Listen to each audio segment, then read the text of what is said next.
क्या आप भी दिवाली के नाम से सबसे ज्यादा डरते हो सफाई से? तो चलिए शुरू करते हैं इस साल की दिवाली मिशन सफाई।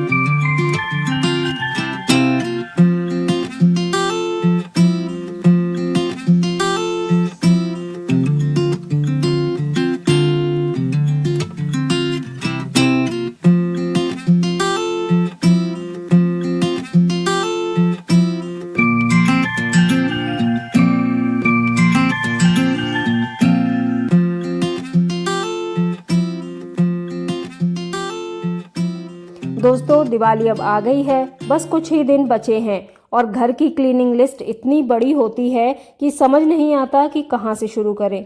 लेकिन ये टेंशन मुझे कभी नहीं होती क्योंकि मैं एक महीने पहले से ही दिवाली क्लीनिंग में लग जाती हूँ। रोज़ कौन सा एरिया चमकाना है उसके लिए पहले से ही मेरी लिस्ट तैयार रहती है। बस उसमें से मुझे रोज़ के लिए कुछ काम सिलेक्ट करने होते हैं जिन्हें मैं एक दिन में पूरा कर सकूं, वो भी अपने डेली कामों के साथ। तो आज बताने वाली हूँ कि दिवाली की सफाई कहाँ से स्टार्ट होती है, जिससे दिवाली की सफाई से मुझे डर नहीं लगता और सारा काम बहुत ही आसानी से हो जाता है, सुकून से हो जाता है, वो भी बिना किसी टेंशन के। तो चलिए वीडियो को शुरू करते हैं। दिवाली की सफाई का काम बहुत बड़ा होता है, तो इसके लिए मैं एक फॉर्मूला यूज़ करती हूँ जो है up to down and back to front.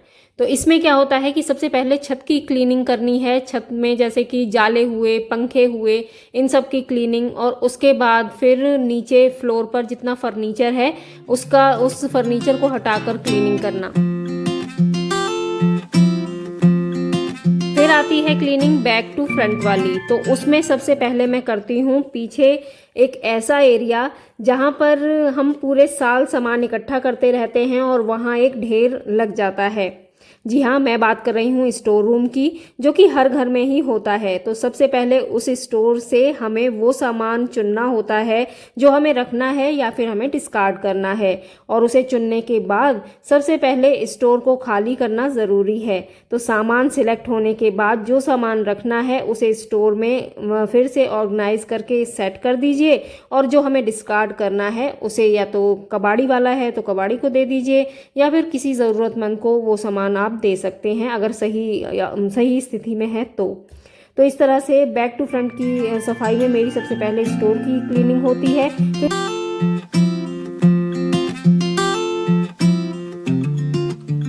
Second number पे आते हैं घर के फर्नीचर की अलमारियाँ। जैसे कि जो भी हमारे यहाँ ड्रॉर्स होती हैं फर्नीचर्स में, अलमारी में, या फिर कैबिनेट जो हमारे पास होते हैं उनमें ड्रॉर्स होती हैं, तो उन सभी को क्लीन कर देती हूँ क्योंकि वो एक ऐसा एरिया होता है जो दिखाई तो नहीं देता, लेकिन हम उसमें कई छोटी छोटी चीज़ें डालते रहते हैं जो कि यूज़फुल भी होती हैं या अनयूज्ड भी होती हैं। तो उन्हें हमें चुनना है, पहले सारी ड्रॉर्स को खाली करना है, उसके बाद उनमें से सामान फिर से चुनना है, और जो हमें रखना है उसे रखिए, बाकी को डिस्कार्ड कर दीजिए। तो इस तरह से आपकी जितनी भी ड्रॉर्स हैं वो एक दिन में क्लीन हो जाएंगी। और अगर छोटे छोटे कैबिनेट्स हैं आपके पास तो उन्हें भी अच्छे से आप खाली करके क्लीन कर सकते हैं और फिर से अरेंज कर सकते हैं। तो इस तरह से हमारी जो जितने भी फर्नीचर की ड्रॉर्स या कैबिनेट्स हैं वो क्लीन हो जाती हैं।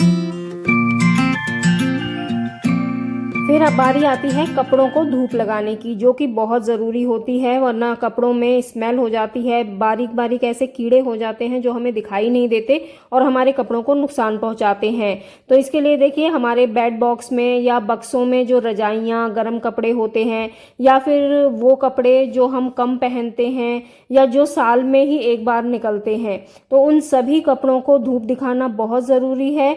और फिर धूप दिखाने के बाद उन्हें मतलब 1-2 घंटे धूप लगाइए, या फिर अब तो जैसे हल्की सर्दियां भी आ जाती हैं, धूप थोड़ा ज़्यादा चुभने वाली नहीं होती, तो आप उसे 3 से 4 घंटे भी धूप लगा सकते हैं। लेकिन हाँ, अगर आपके पहनने वाले वो कपड़े हैं तो उन्हें एक और कपड़ा उनके ऊपर डालकर जब धूप लगाएं, जो कि वो धूल से भी बचेंगे और उनका रंग भी नहीं निकलेगा, उड़ेगा मतलब धूप में।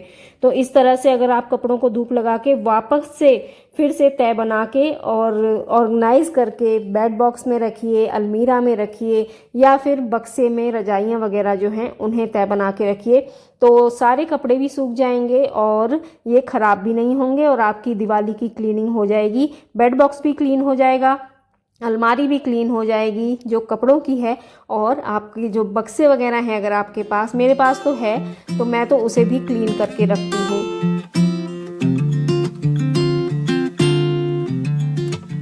और अपनी लिस्ट में ये चीज़ और ज़रूर ऐड कीजिएगा, जो कपड़े ड्राई क्लीन होने के लिए देने हैं वो पहले ही दे दीजिए, ताकि जब तक आप त्यौहार आए और आपकी क्लीनिंग ख़त्म हो तब तक वो कपड़े भी ड्राई क्लीन होकर आ जाएं, क्योंकि त्योहारों पर बहुत ही रश रहता है क्लीनर्स की दुकानों पर, तो डिले भी हो जाता है, इसलिए ये काम पहले ही निपटा लें। मेरे बताए हुए इन रूल्स को अगर आप फॉलो करेंगे ना, तो आपके घर की सफाई बहुत जल्दी हो जाएगी, वो भी बिना किसी टेंशन के। और आप अपने घर के लिए बहुत ही सुंदर सुंदर DIY भी बना सकते हैं, अपने घर को अपने हाथों से बने हुए DIY से सजा सकते हैं, जैसे कि मैं तैयार कर रही हूँ। तो चलिए देखते हैं कि मैं क्या बना रही हूँ। देखिए, जो अब DIY बनने वाला है वो यूज़ होगा, उसमें मिठाई का ये जो डब्बे होते हैं, बहुत अच्छा जो उसमें ये लगी होती है ना, क्या बोलते हैं, कार्डबोर्ड, ये बहुत अच्छे क्वालिटी का होता है। और इसमें देखिए मैंने इस तरह से इसे कट कर दिया है। तो ये बीच में साइन आ रहा था, इसे बिल्कुल हटा दिया है, हल्का सा ही मैंने देखिए इसमें छोड़ा है। ये पहले तो इसकी साइड्स सारी मैंने हटा दी, और ये साइड्स फेंकने की ज़रूरत नहीं है, ये हमें फ्रेम में काम आएंगी, क्योंकि देखिए इसमें वर्क हो रखा है ना, जो इसमें पेपर लगा हुआ है वो बहुत अच्छा है। तो ये मैं यूज़ करूँगी फ्रेम में, और इस तरह से कटिंग तैयार कर दी है, और देखिए कैसा शाइन कर रहा है, ये बहुत ही प्यारा है। और इसी तरह से मैंने ये भी देखिए सारे मिठाई के डब्बे के कवर थे जो मैंने कट कर लिए हैं। थोड़ा थोड़ा साइज़ इनमें डिफरेंट है, लेकिन हाँ इन सब चीज़ों को छिपाना है, जैसे ये नाम दिए हुए हैं।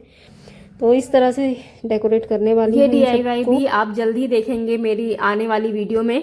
तो दोस्तों यही था मेरा आज का वीडियो। आई होप आपको पसंद आया होगा। पसंद आए तो लाइक शेयर कमेंट जरूर कीजिएगा। मिलती हूँ आपसे नेक्स्ट वीडियो में, तब तक के लिए okay friends, thank you and bye bye.